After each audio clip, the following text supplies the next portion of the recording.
Assalamualaikum warahmatullahi wabarakatuh. Kabar Palestina terkini kembali hadir di hadapan Anda edisi Kamis 1 Oktober 2020 yang akan menghadirkan berita terhangat, terpercaya dan teraktual bersama saya Amirullah Afif. Kabar pertama datang dari Al-Quds. Otoritas penjajah Israel masih menutup akses di Al-Quds dengan dalih penyebaran virus corona.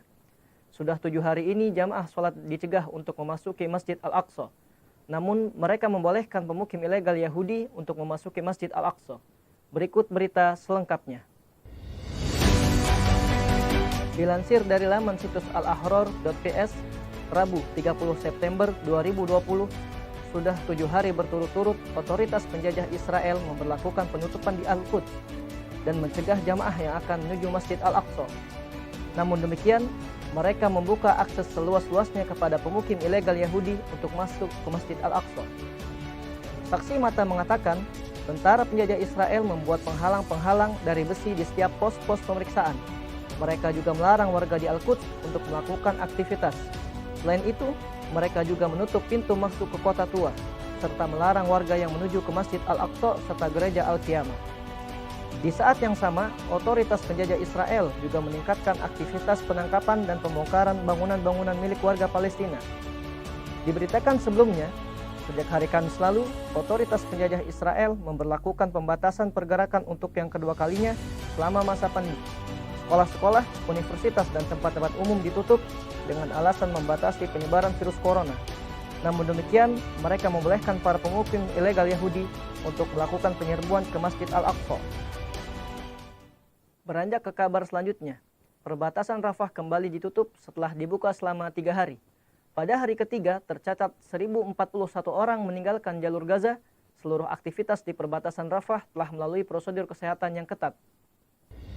Dilansir dari laman situs algot.com, Rabu 30 September 2020, perbatasan Rafah kembali ditutup oleh otoritas Mesir setelah dibuka selama 3 hari dari Ahad hingga Selasa. Dalam laporan yang dikeluarkan oleh Kementerian Dalam Negeri dan Keamanan Nasional di jalur Gaza menunjukkan bahwa pada hari Selasa tercatat 1.041 orang telah meninggalkan jalur Gaza dan 1.700 orang kembali masuk ke jalur Gaza, sementara otoritas Mesir mendeportasi 72 orang. Juru bicara Kementerian Dalam Negeri dan Keamanan Nasional di jalur Gaza, Brigjen Fuad Abu Bithan, mengatakan bahwa aktivitas di perbatasan Rafah telah sesuai dengan protokol kesehatan yang ketat. Dia juga menambahkan bahwa pembukaan pembatasan ini merupakan kali pertama setelah keadaan darurat corona diumumkan di jalur Gaza pada 24 Agustus lalu. Fuad mengatakan, setiap orang yang keluar maupun masuk melalui perbatasan Rafah telah melewati pemeriksaan corona terlebih dahulu, sehingga dapat dipastikan mereka terbebas dari infeksi virus corona.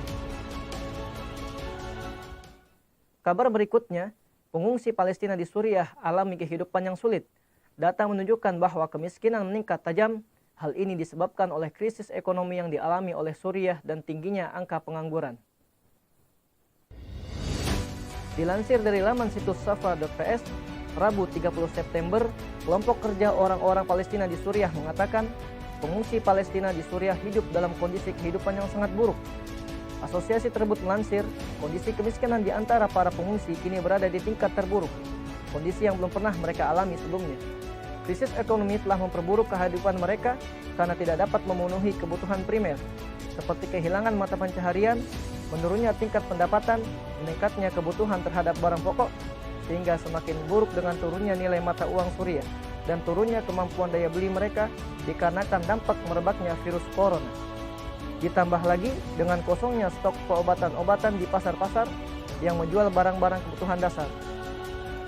Pengungsi Palestina yang terusir dari kamp-kamp pengungsian Palestina di Suriah juga menderita berbagai krisis ekonomi.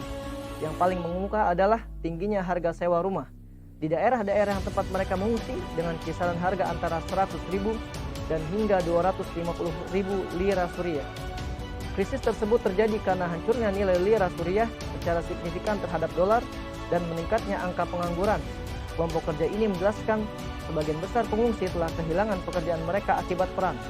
Mereka menempati distrik Al-Zahirah, distrik Al-Maidan, kota Qudsaya, dan kamp pengungsian Khan Dunom. Kabar tadi menjadi kabar terakhir dalam acara Kabar Palestina Terkini.